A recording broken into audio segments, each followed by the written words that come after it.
আমার আম্মু অসুস্থ তাই ভাবলাম আমি ভয়েসটা দিই। হে এভরিওয়ান, আসসালামু আলাইকুম, it's me Nishi and welcome back to my another new video. সবাই কেমন আছো? আই হোপ সবাই অনেক বেশি ভালো আছো অ্যান্ড আলহামদুলিল্লাহ আমিও অনেক বেশি ভালো আছি। আমার আম্মু প্লাস আমার বোন খুবই অসুস্থ, মানে ঠান্ডা, দুজনেরই ঠান্ডা লেগেছে। ওদেরকে নিয়ে হাসপাতালে যাব, তো ভাবলাম তোমাদের সাথে ব্লগ শেয়ার করি। কিছুদিন ধরে আমাদের ওয়াইফাই নেই, ওয়াইফাই অনেক সমস্যা দিচ্ছে, তার জন্য ভিডিও ভালো করে আপলোড হচ্ছে না এবং এমবি নিলেও এমবিতে ভালো করে নেট পায় না। আম্মু আজকে রান্না করছিল বেগুন দিয়ে ডিম দিয়ে। এটা খেতে এত মজা, আমার কাছে এটাই অনেক ভালো লাগে। সরি আমার ভয়েসে যদি কোনো রকম সমস্যা হয় সবাই একটু ক্ষমা দৃষ্টিতে দেখবেন। এরপর তো আম্মু রান্না করছিল আর আম্মু এখানে একটা করে ডিম দিয়ে দিচ্ছিল। ডিম ভাজার সময় অলরেডি 3-4টা আমার ডিম খাওয়া হয়ে গিয়েছিল। আই লাভ এগ, অনেক মজা। ডিম কে কে পছন্দ করো অবশ্যই কমেন্ট করে জানাবা। এই তো আম্মুর রান্না শেষ। আমরা যেহেতু ডাক্তারখানায় যাব তাই আম্মু তাড়াতাড়ি রান্না শেষ করে। কিন্তু স্যাড বিষয় হচ্ছে যখন আমরা ডাক্তারখানায় যাই তখন আমরা যেই ডাক্তারখানায় যাই সেই ডাক্তারকে আমরা পাই না, মানে সে বিকালে খুলে না, সকালে খুলে। আর ওই অবস্থায় বাসায় আসতে মন চাচ্ছিল না, তাই আমরা 8 দিন হাসপাতালে গিয়েছিলাম।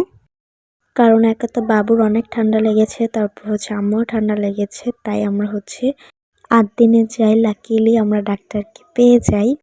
ডাক্তারখানায় মানে শিশু বিভাগে অনেক রোগী কম ছিল, মানে রোগীই ছিল না, মনে হয় আমরাই ফার্স্ট ছিলাম। এর জন্য তো আরো তাড়াতাড়ি দেখানো হয়ে যায়। সবচেয়ে বিরক্তকর বিষয় হচ্ছে ওয়েট করা, মানে এটা আমি একদম পছন্দ করি না, তাই আমার ডাক্তারখানায় যেতে মন চায় না।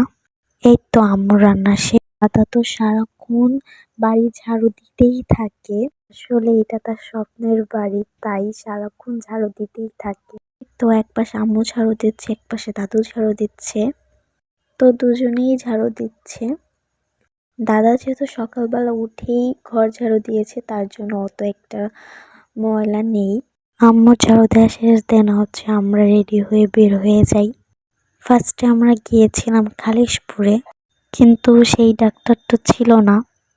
এই তো সবকিছু দেখতে দেখতে যাচ্ছিলাম।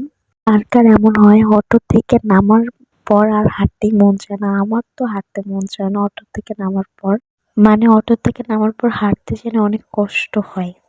এই যে এই ব্যান্ডটা জাস্ট আমি নিয়েছি হাতে নাটক করার জন্য, আমি কিন্তু পরিনি। যাই হোক, দেখতে দেখতে আমরা খালিশপুরে পৌঁছাই যাই। এই তো আমরা বসেছিলাম, বললাম না আমার ওয়েট করতে আমার ভালো লাগে না।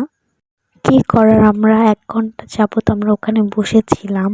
দোকান যদি খোলা থাকতো একটা কথা ছিল, দোকানও খোলা ছিল না। তারপর আমরা ফোন দিই নাম্বারে, তারপরে বলে ডাক্তার সকালে আসে বিকালে আসে না। তখন তো আমার মাথাটা এমন খারাপ হয়ে গিয়েছিল, পরে ভাবলাম যে মাথাটা একটু ঠান্ডা করি ভাপা পিঠা খেয়ে। তারপরে এই তো নতুন রাস্তা থেকে আমরা উঠে গেলাম 8 দিন হসপিটালে যাওয়ার উদ্দেশ্যে। আমরা বাসায় আসতে চাইছিলাম, বাবুর অনেক ঠান্ডা লাগছে তাই আমরা আসতে পারিনি। কালকে সারা রাতও ঘুমাই নাই, তার জন্য ভাবলাম যে 8 দিনে যেয়ে দেখি। এখন আলহামদুলিল্লাহ আপনি এবং আম্মু দুজনে অনেক সুস্থ আছে। আর যেখানে যাই সেখানে আমার হাতের ভিডিও করতে এত ভালো লাগে। তো এই তো পৌঁছাই গেলাম। এই যে 8 দিন হসপিটাল, তারপর আমরা ভিতরে যাচ্ছিলাম। আমার সব থেকে 8 দিন হসপিটালটাই ভালো লাগে, খুলনার মধ্যে। খুব পরিষ্কার এবং অনেক সুন্দর। আমরা এখানে 10 দিন থেকে গিয়েছি, একদম সমস্যা হয় নাই, আমরা থাকতে পারছি। এটা যদি আরো সুবিধ হতো তাহলে মনে হয় আমি একদিনও থাকতে পারতাম না। এমন হসপিটাল সব জায়গায় করা উচিত, আমি যেটা মনে করি। তোমরা কি বলো? অনেক সুন্দর ক্লিন, আর শিশু বিভাগে অনেক সুন্দর কার্টুনের ছবি দেন, খেলনা আছে, ওইগুলো নিয়ে একটু ভিডিও করে নিচ্ছিলাম।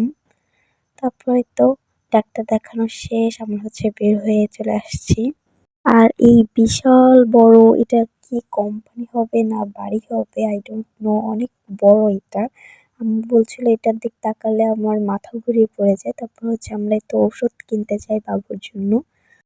দেন হচ্ছে 2টা দোকান ঘোরার পরে একটা দোকানে আমরা ওষুধ পাই অ্যান্ড দেন আমরা ওষুধ নিয়ে আমরা গাড়িতে উঠে যাই, আই মিন ভ্যানে উঠে যাই।